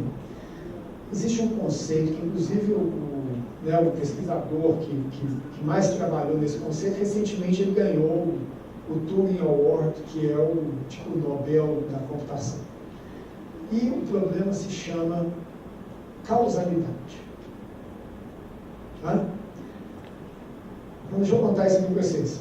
Algoritmos que preveem que se pacientes com pneumonia devem ser admitidos no hospital. Exatamente aquele problema que eu falei, o dilema ético lá. Tá? Aí, né, eu fui lá, fiz aquele modelo, mostrei a acurácia do meu algoritmo, é muito maior do que qualquer enfermeiro. Pode rodar, tal, não sei o quê. E aí começa a aparecer as coisas esquisitas, né? Porque o algoritmo inferiu que os asmáticos tratados para a pneumonia morrem menos. Qual que é a consequência imediata disso? Você desprioriza os asmáticos quando eles chegarem no hospital com pneumonia. Correto? Ok? Não é essa a consequência? Tá? Mas, na verdade, né, é o contrário. Porque a pessoa, né, que tem asma, a prática médica diz o quê? Que se ele tem asma, ele tem que entrar correndo, vai para o CTI para viver. Porque o quadro dele agrava muito mais rápido. Então, ou seja, o que é isso? É a noção de correlação versus causalidade. Deixa eu dar um outro exemplo para vocês. Vamos supor que você está fazendo um programa de, não é reincidência criminal, mas reincidência hospitalar. Aí você tem uma pessoa que, né, todo mês aparece lá doente com alguma coisa, não sei o quê. Aí você usa um processo simplista lá e fala assim, se esse cara veio aqui nos últimos 3 meses, a probabilidade dele vir no mês que vem é alta. E aí, ou seja, se ele tem uma doença crônica, ou coisa parecida, até que é razoável. Mas o problema é que você não entende qual é a causa efetiva por trás daquilo. Ou seja, o fato dele ter vindo nos 3 meses atrás, e aqui é a mesma coisa, tá? Não é a causa dele estar aqui agora. A causa dele estar vindo todos os meses é que ele é um sem-teto. Mas isso não consta dos dados. Tá? Então, ou seja, a gente tem que ter uma clareza, e isso é difícil porque depende de contexto para contexto, para distinguir entre correlações que podem ser acidentais ou não e causalidade. Tá? O que é a causa de um evento é algo muito mais complicado e que tem que ser contextualizado do que quais os eventos correlacionados que acontecem ali. Quer ver um ambiente que essa coisa de correlação e causalidade é um pesadelo para as pessoas? Detecção de fraude. Você quer achar fraude em licitação, por exemplo. Mas o que é a causa da fraude? O que indica que aquilo ali, de onde está vindo aquela fraude? Tem tanto cofator, coisa que ocorre, não sei o quê, você não acha. Okay? Então, essa é a segunda grande casca de banana. A primeira grande casca de banana é aquela de você não respeitar o algoritmo e sair, né, apertando parafuso com martelo. Essa aqui, você misturar causalidade com correlação, e outro problema é isso.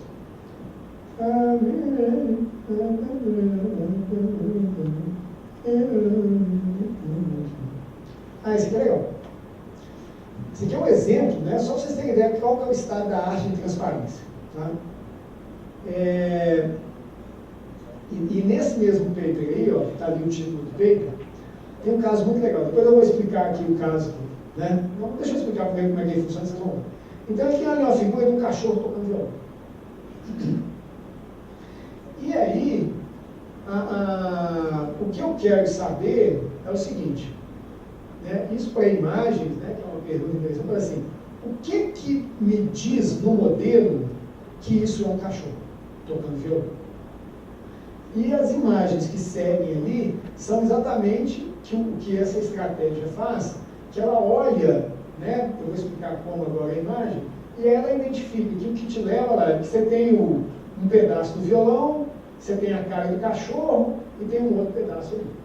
Então é isso que, na prática, o que o modelo leva em consideração são aqueles 3 pedaços de imagem, tá bom? Simplificadamente. O que é um outro caso interessante que esse mesmo paper mostra? Pegar por aí na figurinha do sapo lá, eu vou explicar como é que ele faz isso. O que é o caso interessante que esse paper mostra? É que ele mostra um exemplo de um dataset que tem 10 huskies siberianos e um lobo, ou assim. Né? E ele quer, ou 5 e 5, eu não lembro, mas ele quer prever se é husky siberiano ou não. Na verdade não é lobo, não. É husky siberiano ou outro tipo de cachorro. Tá? Ele quer prever se é husky siberiano.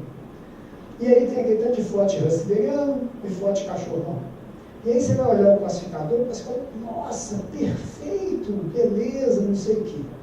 Aí quando você trabalha a explicação, o que acontece? Quando você puxa a explicação da foto lá, por que ele acertou o husky siberiano, não é o cachorro.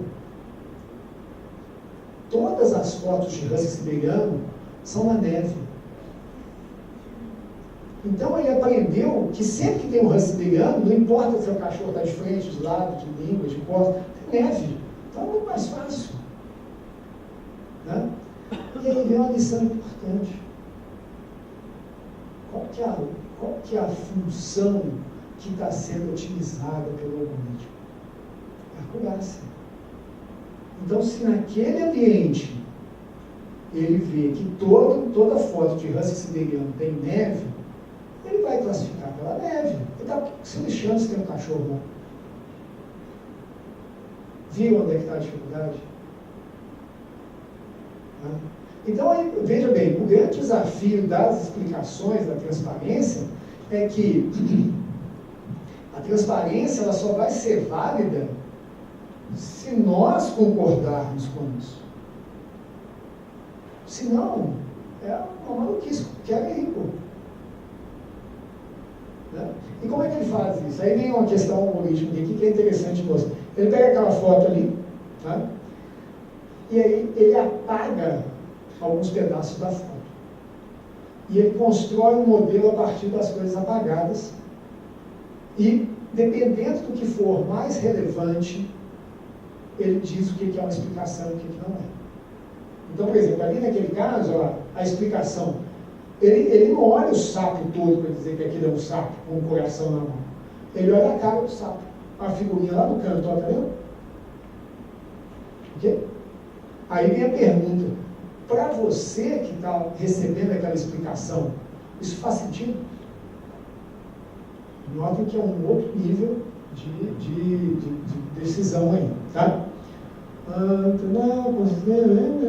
Essa é muito legal. Leia a frase.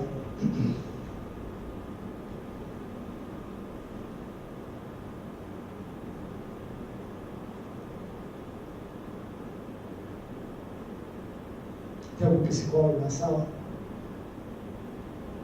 Então, estamos aqui inaugurando a era da psicologia computacional. Gente, nós não entendemos sequer direito o processo de decisão nosso. Aí a gente entra num grupo maluco aqui, né? Por quê? Porque na hora que você é apresentado uma explicação, você aceitar aquela explicação é uma decisão.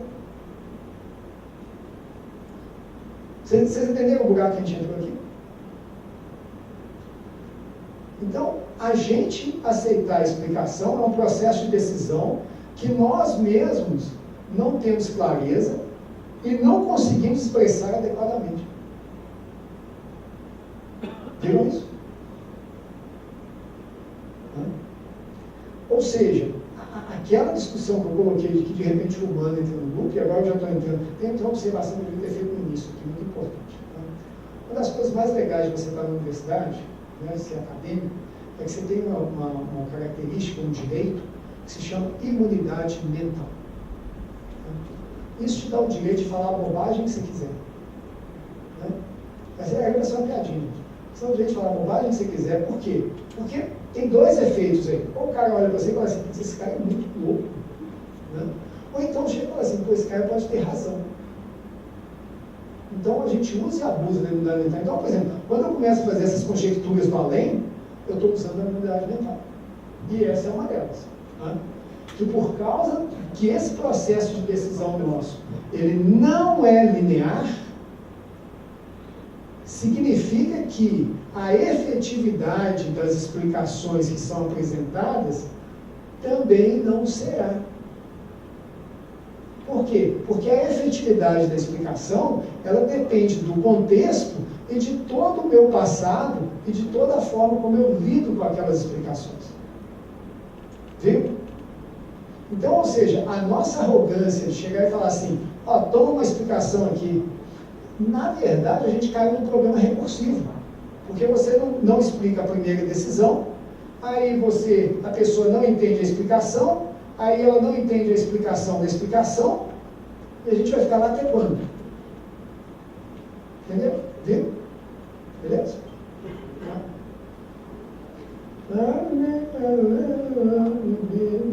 Isso aqui vale a pena falar assim. Não, esse aqui vai ser muito, muito complicado. Mas esse aqui é legal. Tem uma série de teorias aqui, né? Sobre essa questão de machine learning, transparência e tal. Então, tem um conceito clássico que chama a navalha de Ockham. Tá? Então, a navalha de Ockham diz o seguinte: a explicação mais simples... desculpa, a navalha de Ockham é o seguinte: o modelo mais simples sempre é o melhor. Tá? Isso é a navalha de Ockham. E que é amparado ali por um outro conceito que chama MDR, que é o complemento da descrição mínima, ou seja, no sentido de evitar overfitting, né, aquelas coisas assim. Tá? Só que aqui, a navalha de Ockham não vale. Por quê? Porque a explicação mais simples nem sempre é a melhor. Aí a gente já tem mais um desafio. Como é que isso pode ser? Tá? Você aplicar a navalha de Ockham pode ser completamente contraproducente. Tá? Por quê? Porque ela é livre de contexto. Então você descarta em várias informações de contexto que podem ser interessantes aqui. E aí tem um exemplo da saúde que é muito legal, que é o seguinte: todo médico, quando está fazendo algum tipo de diagnóstico, eu não sou médico, mas eu estou dizendo que é completamente pelo histórico da pessoa. Né? Eu não lembro bem o exemplo que era, não, mas ali tem uma coisa aqui, que é o seguinte: um homem, esse cara fala assim, um homem pode ter quantas doenças ele quiser. Então você chega e fala assim, esse cara tem doença no coração, agora tem doença no rim, ele tem doença no fígado. Aí você fala assim, não, ele não pode ter mais doença. Pode, ó. Você não pode limitar a quantidade de doença que o cara tem, não. Então, onde é que isso se aplica no nosso caso? Que qualquer medida restritiva, onde é que isso liga com a navalha de Ockham? Qualquer medida restritiva que limite a diversidade, a amplitude, a multiplicidade das explicações, ela é intrinsecamente burra. Porque você pode estar diante de um cenário que uma explicação simples não basta. E aí tem esse cenário médico. Tá? E aí, ele tem esse cara aí que chama Chatham, né? Ele tem uma teoria anti-navalha. Né? Que ele diz o seguinte: se uma explicação não determina satisfatoriamente a verdade de uma proposição, e você tem certeza que essa explicação é verdadeira, então você tem que buscar mais explicações. Gente, tem um processo aqui completamente obtuso. Né? Primeiro, a gente pode não estar feliz com a explicação. Segundo, a explicação pode ter um conflito existencial e ela mesma não está feliz com ela. E aí, quando ele te mostrar a explicação que ele acha que é melhor, aí você diz, não, mas essa agora não está bom. E a gente não está fazendo nada disso, então não. Tá? Mas é uma pergunta boa. Né? Aí dá, acho que está acabando. Acabou. Aqui tem uma parte técnica, mas como eu estou aqui há 10 minutos do fim, já agradeço a paciência de vocês de terem ficado aqui quase 2 horas. Tá? O que são as mensagens aqui que eu acho que são interessantes serem lembradas? Eu acho que a mensagem mais importante é o seguinte: quando nós falamos de técnicas de inteligência, mineração de dados, machine learning, etc., e dos artefatos com elas construídos, a gente tem uma oportunidade extremamente interessante de ter uma relevância gigantesca perante a sociedade. Vamos ver como é que a oportunidade está na porta. Mas o outro lado dessa oportunidade é que as novas responsabilidades que vêm também são gigantescas. De maneira que nós estamos ainda muito longe de construirmos sistemas que atendam a esses requisitos que foram colocados. E, como vocês viram, a gente passa a ter uma série de conflitos, né, e dilemas que nunca foram da nossa alçada. Entre eles, o que eu acho mais interessante é essa coisa de que a gente trabalhou tanto para tirar uma pessoa do loop e agora ela volta e trazendo tudo que ela tem direito. Isso eu acho que vai nos obrigar em algum momento, inclusive, a repensar a educação e a computação. E vai obrigar também a repensar a educação em outras áreas. Porque a gente está falando de um fenômeno pervasivo. Né? Na hora que você se preocupar com não apenas, né, a coisa unidirecional de você resolver um problema, ou seja, você vai criar um artefato computacional para resolver um problema, mas você tem que ser capaz de antever, detectar e minimizar o problema que você cause, a coisa pode se tornar mais interessante. E a gente faz muito pouco isso. Muito pouco. Eu mostrei para vocês aqui diversos exemplos de problemas que já estão acontecendo de forma inadvertida, descontrolada e desconhecida. E que a gente simplesmente continuar buscando acurácia, revocação, precisão, não vai melhorar o nosso mundo nesse sentido. Maximizar o lucro, maximizar o acerto desse tipo de medida, não vai resolver esse tipo de coisa. Então, ou seja, eu espero que pelo menos fique essa mensagem de que a gente tem que ir além do que é a praxe técnica, né, entre aspas, desumana de construção dos sistemas. É uma tarefa hercúlea. É uma tarefa que eu não conheço assim uma preparação adequada, mas eu acho que o primeiro passo dela é você pensar que tem que prestar atenção, porque nem isso a gente tem feito na maioria dos casos. Tá? Ok? Agradeço mais uma vez aqui a atenção, a presença, né? Vocês já estão no terceiro dia, 5h30 da tarde, o negócio já está batendo pico, né?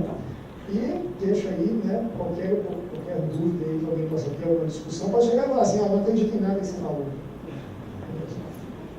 Faz parte, tá bom? Muito obrigado, viu, gente?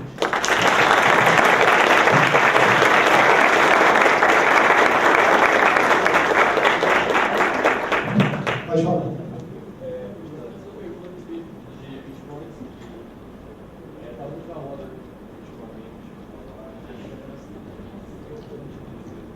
Faz a pergunta que eu respondo. Então, a Bitcoin tem um lado muito positivo, porque ela passa uma liberdade de pessoa como ela, de ela não poder ser censurada por governos ditatoriais, que pode simplesmente bloquear uma conta bancária dela, não, o Bitcoin isso não existe. Basicamente, a pessoa tem essa liberdade. Por outro lado, o Bitcoin é usado também para coisas como teorias do coisa do tipo, porque, do outro lado, ele não tem esse controle por das autoridades.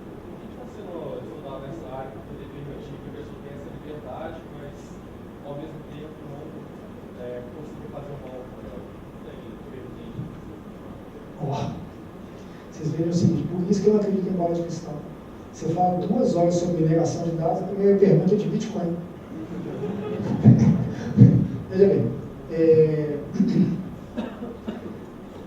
a pergunta que você fez, apesar dela ser contextualizada num cenário muito específico, que é esse de moedas virtuais, tá? ela traz uma essência importante ali, que é um grande dilema que aqui também acontece. Né? Por quê?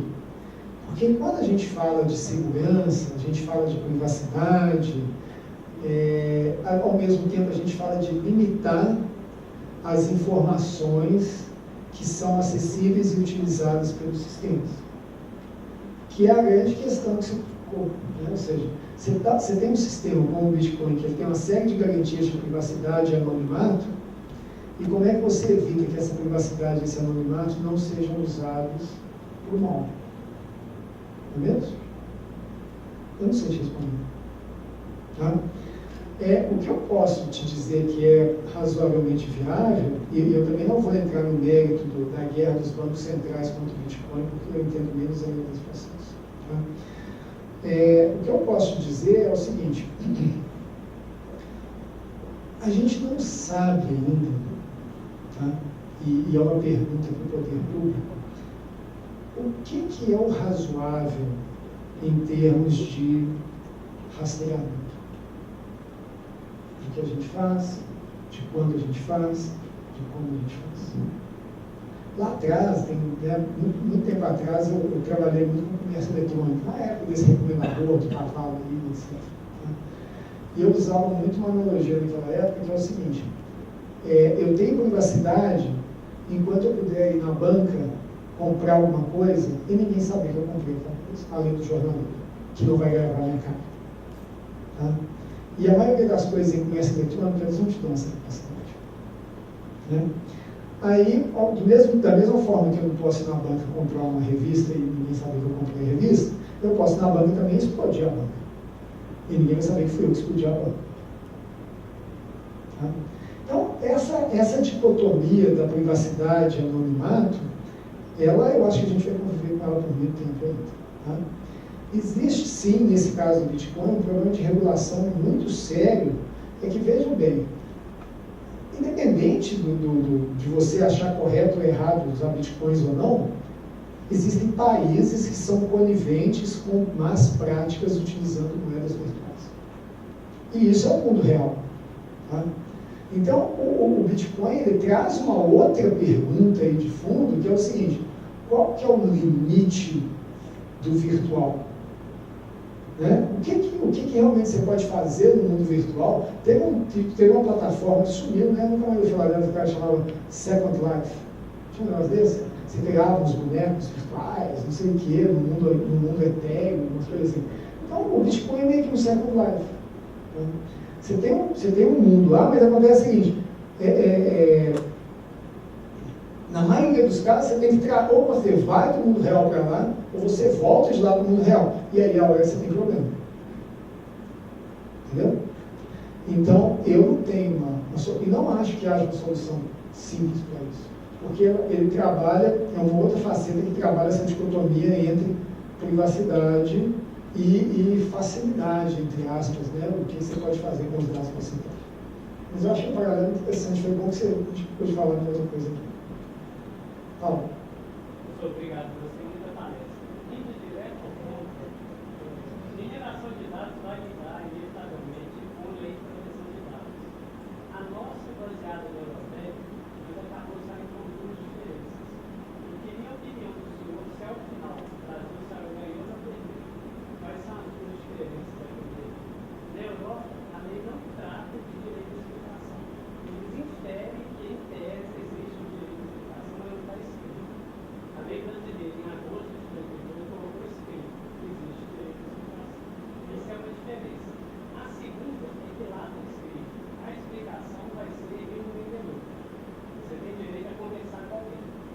E no Brasil, em 28 de dezembro do ano passado, que é bem recente, nós mudamos a nossa lei para tirar o irremovível. Então você tem a decisão automatizada e a explicação automatizada também. Não tem nem como você acessar uma pessoa. E a ignorância automatizada também. Pois é, o senhor já adiantou a parte da resposta. No final, saiu ganhando ou perdendo em relação à Europa no outro. Vocês viram que ele se identificou como advogado, né? Olha só, eu acho que a minha dúvida maior é o seguinte: é sobre a efetividade disso, entendeu? Porque se mesmo a europeia tem dificuldades sérias de implementação, a gente conseguiu piorar essas dificuldades de implementação aqui. Tá? Então é bom ter uma lei de proteção a dados. Na verdade, eu acho que eu tenho até que estudar a lei de proteção a dados, que eu entendo muito pouco dela. Tá?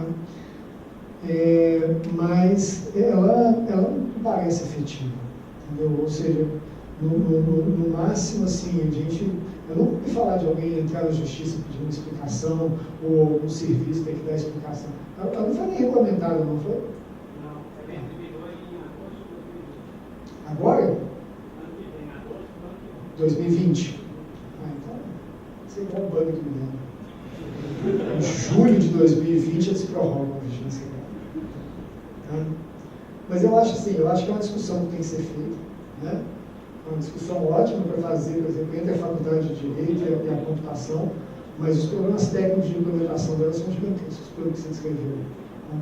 Ela é mais arrojada, mas ao mesmo tempo, você vê, considerando o nível de analfabetismo funcional no Brasil, para que serve você dar uma explicação de alguma coisa para alguém que não sabe sequer ler?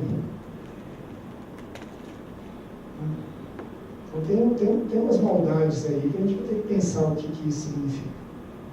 Okay? Desculpa não ter uma resposta clara. Mais uma coisa, gente? É isso, gente. Vocês concordaram com tudo, vocês discordaram de tudo, né? Só tem duas opções aí. Não? Mas eu agradeço muito, né? Estamos aqui à disposição. Né? Mais uma vez, aqueles que estão, né, nos dando a honra da presença, sejam muito bem-vindos, aproveitem o resto da semana. Os que são nossos alunos também sejam muito bem-vindos, as aulas começam na semana que vem. Né? E eu acho que, na verdade, é isso. A gente tem um horizonte gigantesco pela frente. E eu, pessoalmente, eu espero ter convencido vocês um pouco disso. Eu não acredito em ninguém que chega e fala que a inteligência artificial vai substituir o homem. Tá? Ela não vai substituir o homem. Ela pode substituir o homem que não pensa. Tá? Então, eu acho que vocês devem se preocupar em agregar valor, em aprender, em crescer, em ir além do que uma máquina possa um dia fazer por vocês. Porque esse é o nosso papel aqui. Tá bom? Obrigado, boa tarde, boa noite.